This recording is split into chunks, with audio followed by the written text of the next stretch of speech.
laban. Check, check.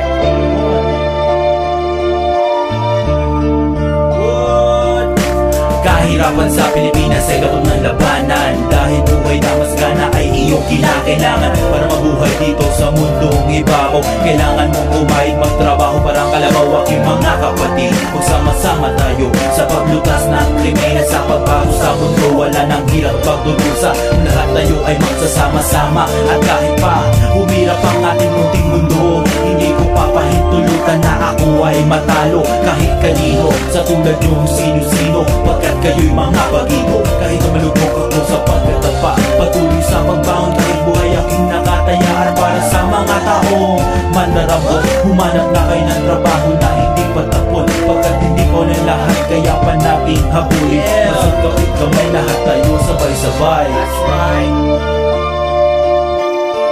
Second verse. Kung lahat tayo nagbibigay at masaya, walang makikitang luha na pumapatak sa lumata. Kaya aking mga kapatid, mga Pilipino, taas natin Manila at sabay taas noo. Walang uurong, tuloy-tuloy sa pagsulong, pagkat ang buhay para lang isang gulong. Minsan ay nasa itaas, minsan ay nasa ibaba. Alam kong kaya natin ko huwag kang makikita. Walang titigil at walang makakapigil. Sa lakas ng versa ng lahi Pilipino, hindi magpapatalo kahit pa sa mga Amerikano. Sabay-sabay, sabay-sabay sa pagkampay, hanggang marating ang pangarap na magandang buhay.